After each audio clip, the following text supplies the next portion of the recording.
Peace, peace, peace. Welcome to episode 2 of the Let the Gamehunter Know show. We live with my main man. We go back 100 years from Philadelphia to Queens. Introduce yourself. Let the people know who we got here. Oh man, it's your boy Dooney Soprano, man. Some people might call me Abdul Mukeed. A lot of people out there call me just Lil Charles, though. Okay. So what's up with you, man? Give me a brief rundown about yourself. I'm just a black man out here trying to make it as he can, as good as he can out here in this world that we living in right now, man, with everything that's going on. That's basically it. You're a young Muslim brother, man. How long you been in the Muslim atmosphere? How long I've been Muslim? Right. I took my Shahada in, I think, March of 1998. Okay. And I see you when you on the internet, you be whipping up them trucks, man. Oh, that's how I get my bread and butter. That's my bread and butter right there, the trucking game, baby. Okay, you all over the United States as well, right? Absolutely. You taking anywhere? Now I try to keep it close to home, man. I'm getting old. I like to keep it, I'm back home in the day. I'm swinging, you know what I mean? Every other day. Okay. I seen you on the joint, man. I seen you giving my man the fancy chefs. 1 week he throwing cheesesteaks on the ground, and the next time I see you on his head, man. What's going on with this brother, man? Oh man, the fancy chef. The fancy chef, that's my uncle. Oh, say word. Yeah, that's my real uncle. That's my uncle, man. But you can lead a horse to the water, but you can't make him drink. Like where did he come from? Because I never seen him until I saw him on your page. What you mean? The way he came from on the Instagram tip, or where he came from? Just in general, like I just seen him. Like it take a lot to go toss some cheesesteaks down at the worst cheesesteaks in Philadelphia, but he was doing it. That got us like a good 6-7 million views on Instagram too. To be honest with you, but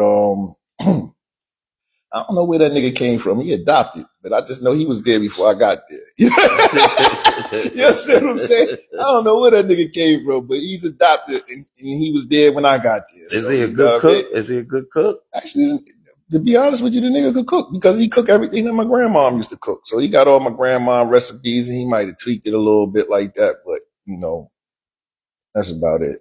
Okay. I seen him.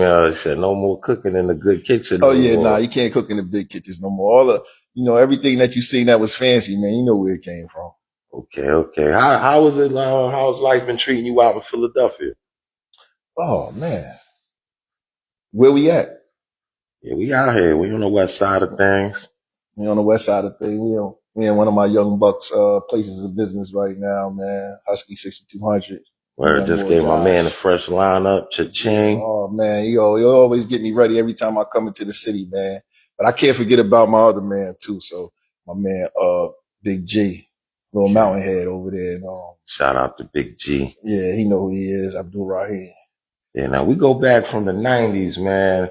I remember when you was down for a minute, man. I was waiting for you to come home, man. How was that experience, man? Any lessons learned? Anything, a word to the wise? Oh man, listen. Well, first of all, we gotta say that we ain't know that I was coming home. The first part. Facts. So in the beginning, it wasn't looking good. I had 50 to 100 years, so it wasn't no time. I wasn't never coming home. Until that day came when I overturned that case, and then we knew I was coming home. But before that, it was looking real grim, man. I'm not even gonna lie. It was looking real grim. True. And you made it. How long you did again? I did like 7.5 straight. Yeah, because you was going for a minute, man. Yeah, shit. I was going a lot less than what they wanted me to be going for. So, everything is alhamdulillah, man. I just appreciate that I'm back here on the streets. All right. So let me ask you a question, man. Being that we around the same age bracket, man, like who you feeling in this hip hop industry, man? Currently? Yeah. Currently, what I'm listening to currently, I'm gonna be honest with you. I like Icewear. I like Icewear Vezo. I fucks with Icewear. That's my Muslim brother too. I fucks with Icewear. Where he residing from? He from I think he from Detroit. I don't know if he from Detroit because he from 6 Mile or some shit.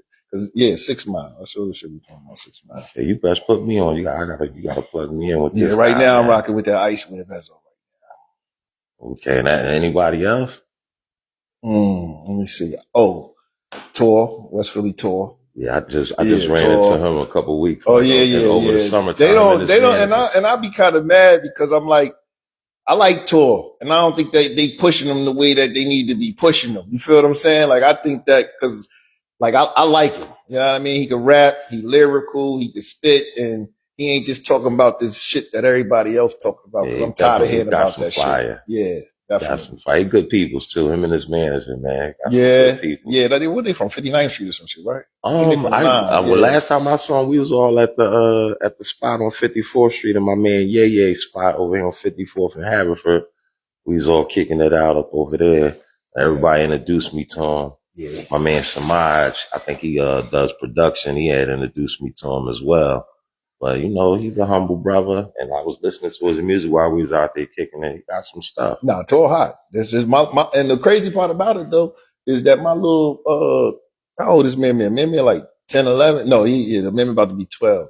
But my son Mimmy, my little 12-year-old, that's his man. So now it's like, goddamn, like maybe I know somebody that know Tor, I could take him to a concert, get him backstage or some shit, because he loved Tor. Every time he get in the car, he put that shit straight on.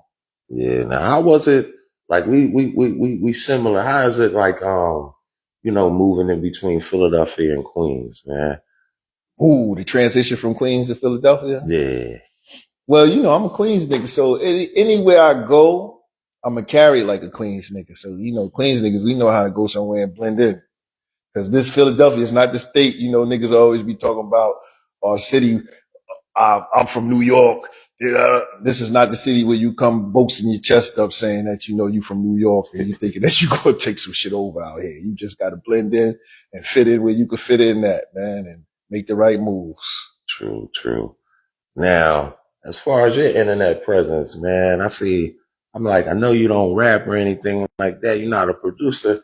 How is these rap cats having problems with you or feeling some type of way about you? Like, can you break that story down from the beginning, how that started? I don't like hypocrites. And you got to name some names, man, so we know who we talking about. What you talking about? Phony Tony? You got to be talking about Phony Tony, Tone Trump. Yeah, but of course, TT. Well, I'm going to be honest with you, right? I don't like him. I don't like him personally.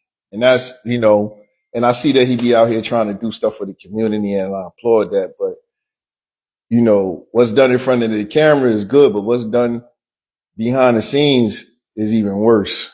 You understand what I'm saying? So I hate when motherfuckers go ahead and present themselves like they're something that they're not. So I just be calling niggas out on what they not.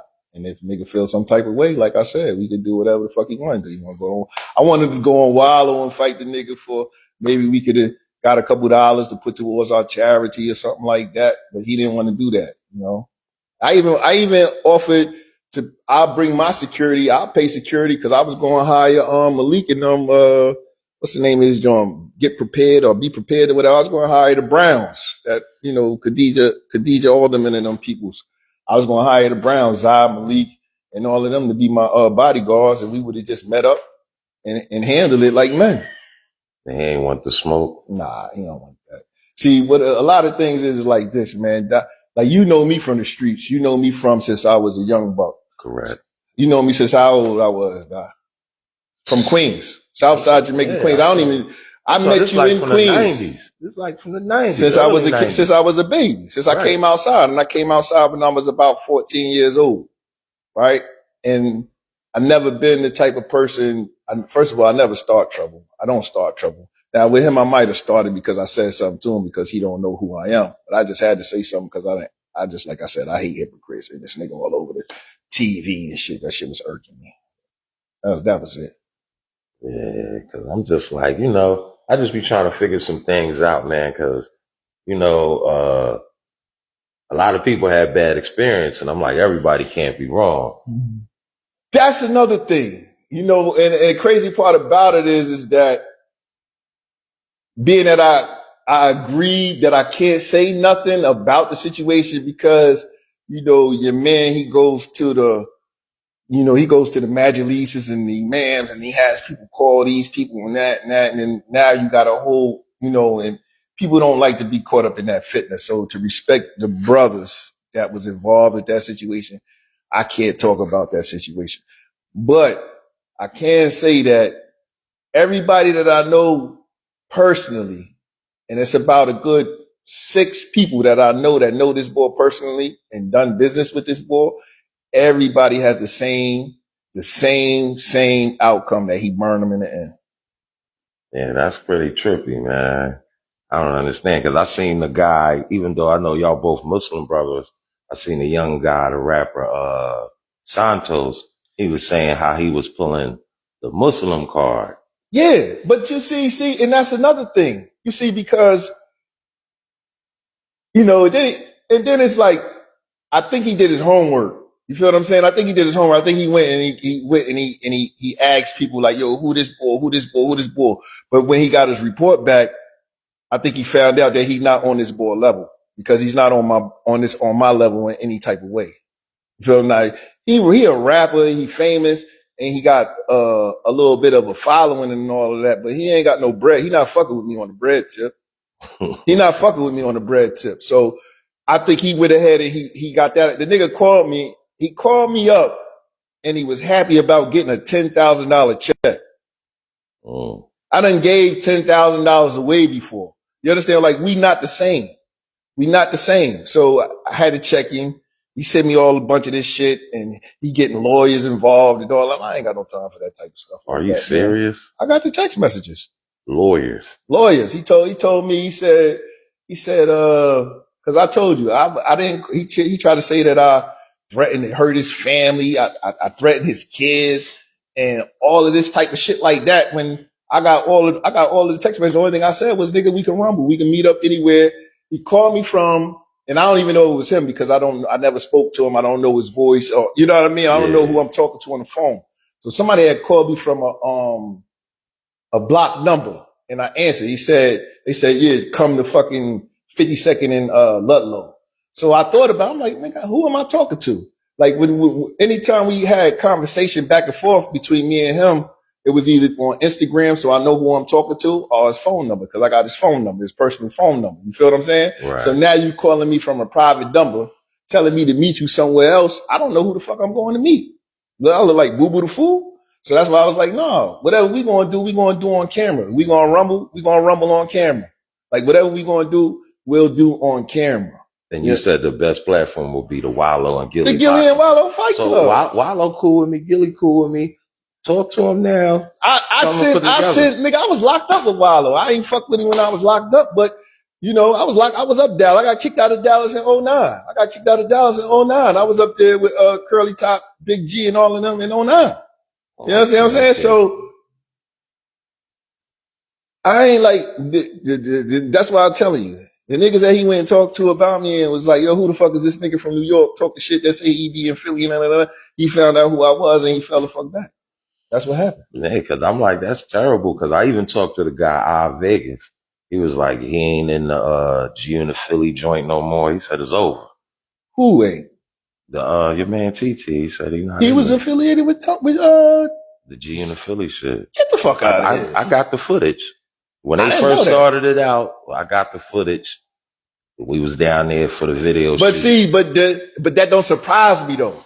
You feel what I'm saying? But that don't surprise me that he's with G-Unit, because it ain't like G-Unit is some fucking niggas that's like that from the hood anyway. Yeah. I think that's like some yayo moves. But see, now this is the rap world. This is the rap industry. This is entertainment, right? Because like that would explain a lot that you said that now. Yeah. Because now that you bring up the G-Unit shit, it goes back to smurfing them niggas from back in the days. Yeah, because you understand what I'm saying? Like, that's another nigga that he could have spoke to and would have told him to leave little Charles the fuck alone before what happened to me happened to you, because it's the same shit like that. Yeah, because like I just be watching sometime, because I remember years ago some footage came out when he was speaking ill of Rick Ross and Mano, and it was a big old shit. That nigga brought a cross dresser to the fucking city, man. He brought a cross dresser out here with a goddamn, and I don't care. Like, see, this is the problem. And this is why I'm transitioning into doing what I'm doing. You know what I mean? And that's what I really wanted to talk about. I ain't want to talk about that faggot ass nigga. But I don't respect you bringing a motherfucking cross dresser to the city in a thobe and a kufi, right?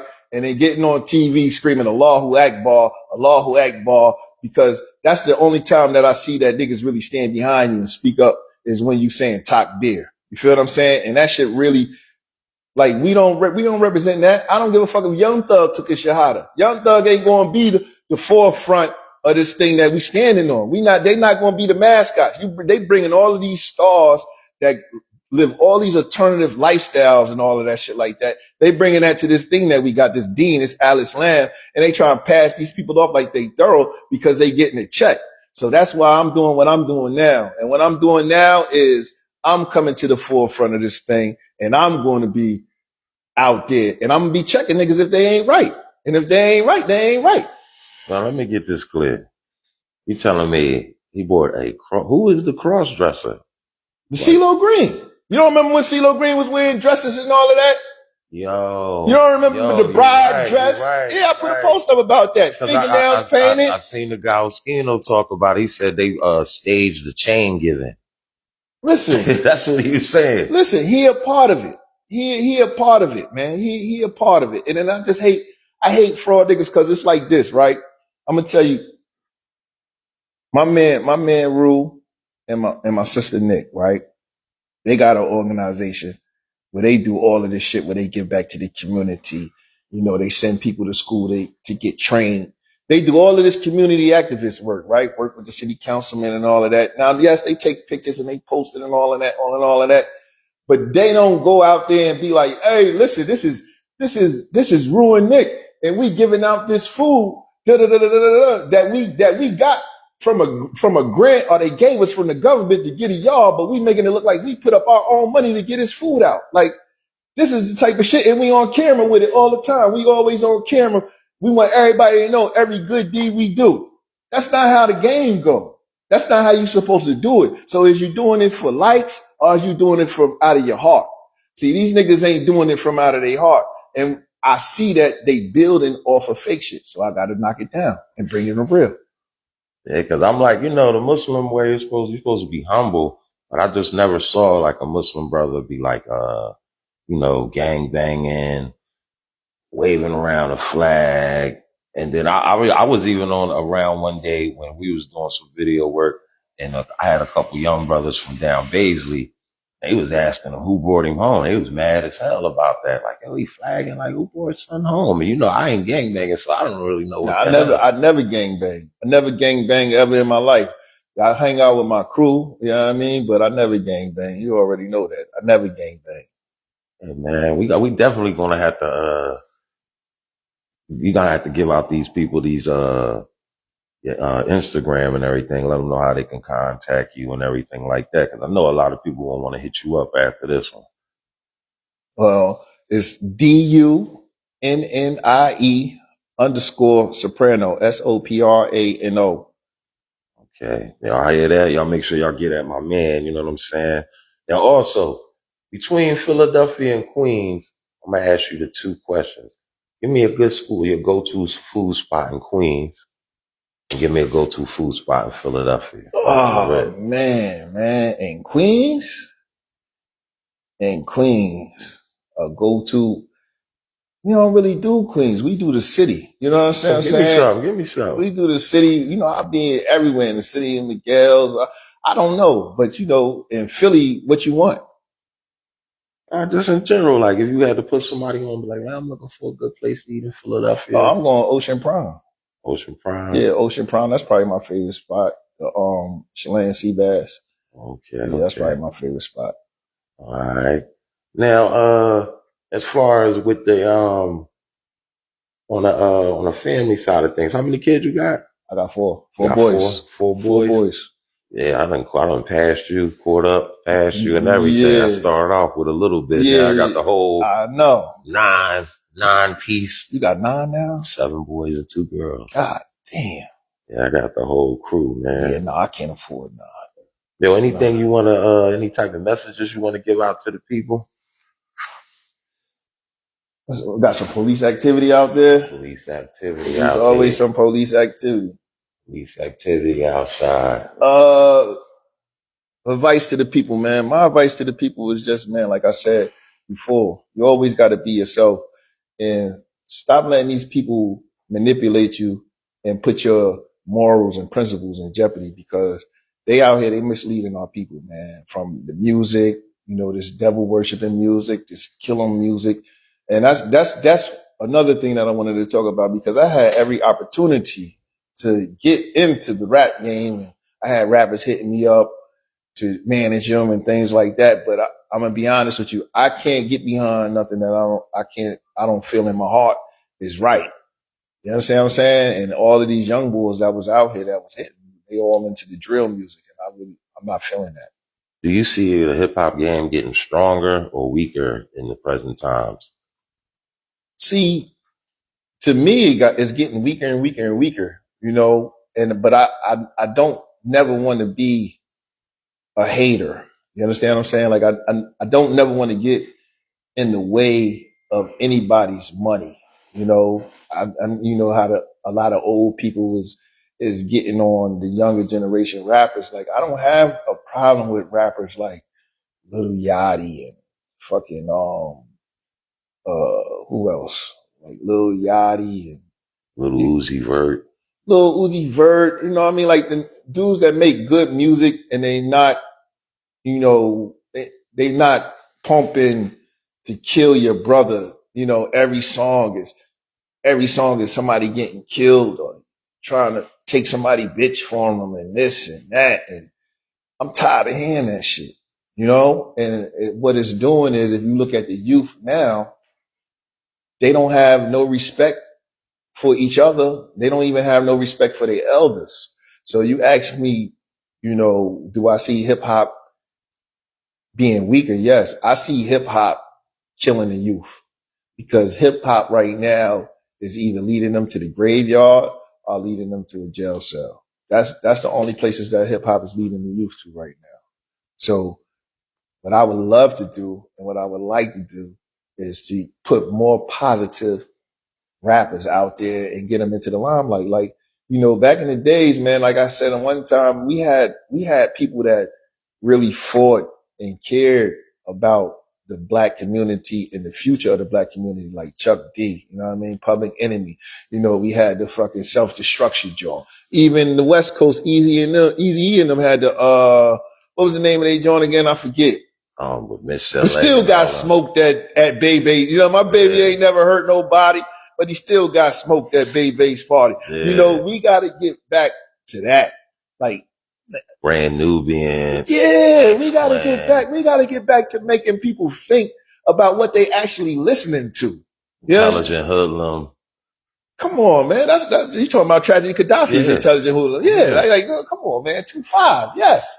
Like, we got to get back to that. All of this fucking. Because it was a point in time where you couldn't turn on no hip hop without hearing a little bit of Malcolm X or Martin Luther King, and everything was like a black fist and a pro-black, and it was really like going to that enlightenment stage where you listen to something, you knew about something. Even if you take it back to what's the joint got sent up for an 8-year bid? What's that joint? You know, now you are it's turned into a Maytag. You know what I'm talking about? I know what you're talking about. That's not Grandmaster Cash. Forget, that's Melly Mel though. That's Melly Mel. That's Melly Mel. But even back then, and that was 80? That was like 1980 when that song came out. Yeah. They was preaching to don't do this. Uplift. Now, even the boys from Trenton, Poor Righteous Teachers. Yeah. You know what I'm saying? Like, we got to get back to having MCs like that we got to put out there. We got to promote and put them out there, because the radio's not doing it. Why? Because the radio is ran by who? Jews, right? Yeah. So the Jews is the ones that's pumping this shit into our kids, this homosexuality, this killing, you know what I'm saying? In jail. This is all this.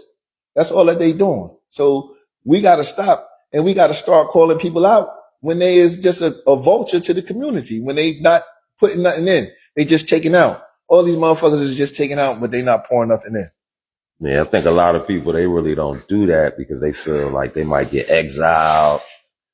But I'm like, I don't think nobody should be afraid because you could be independent from your living room right now. Like nothing is going to interfere with what you want to do. You don't need it. You don't need it. Everybody's like their own network. You don't need a label no more. You know, you need a backing. Everybody need a backing, but you could build your backing off of Instagram. That's what I'm going to try to do. I'm going to build my backing off of Instagram. When nigga fuck with me, I don't care if I get 10 thorough niggas to fuck with me. You feel what I'm saying? If I get 10 people that's really thorough to fuck with me, I could go far. You understand? Like, that's what people don't understand. You gotta pour that shit into you. You gotta make this shit happen yourself, man. You can't be waiting on nobody. True. Well, man, on a closing, man, I appreciate you coming up and coming out. We definitely got to do a little round too. This was like a good little running gun. Yeah, I was running through the city and real quick. I stopped through the city real quick, man. You know, I'm in and out. Yeah, man, it's been a pleasure, man. And it was just good seeing you anyway, getting you on the Gamehunter films, because we long overdue, man. We're doing this shit for a long time. Yeah, you've been doing this shit for a while, but you know, for a long time I was living a life where I couldn't be on camera. We all was. Exactly. I'm still not comfortable. Yeah, but see now, I've changed. We put that shit behind us, man. We live in legal lives, man. We get into this legal bread. And that's just what it is, you know? And shout out to my homie Worm, man, for putting us together. Oh, man, the big homie. Or for putting us together, because I wouldn't have known you without him, man. Nah, man. And you know what's so crazy, man? Hey, man, that's the guy, man. You already know that's the motherfucking guy. Facts. That's the motherfucking guy. So one day we might get him on here to tell some stories, man. Nah, you ain't gonna never get him on here to tell You never know, man. You never know. You never know, man. But yeah, man, this was episode 2 of the Let the Gamehunter Know show. Make sure you check out my man, Dunny Soprano. And hopefully Wallow and Gilly will hear this shit and arrange this fight. And if not Wally and Gilly, anybody that got a boxing atmosphere, hit me up, hit my man Dunny Soprano up, and we gonna see if your man. It's a charity event, man. Exhibition charity event, man. You know what I mean? Put some money, we feed some families. Yeah, do it for the kids. I know a lot of people that'll pay a couple dollars for a ticket to see me knock Tone Trump head off. Yeah. So if you feel like you want to see that, make sure you hit it in the comments. Let the Gamehunter know. I'm gonna be there to videotape it because I want to see that anyway. Real talk. We're gonna wrap this joint up. I think I need some money to fix my teeth. He keep talking about my teeth, man. Yeah, big. Keep talking about my teeth. These teeth come from broken jaw, nigga. From being out there putting in work and getting work put in on. You know what I'm saying? Like you got this shit go both ways out there. Look, he might hook you up. He had all them big giant diamond chains. Moissanite chains, nigga, please. Nigga had a whole street sign on this shit. Yeah, I ain't been watching the videos lately. You know, them shits is triggers for me, so I can't watch them jaws. Them shits is triggers for me. Man said, no Tito tricks. Yo, we up out of here, man. Thank you everybody for tuning in, man. Let the Gamehunter Know show, episode 2. We in there.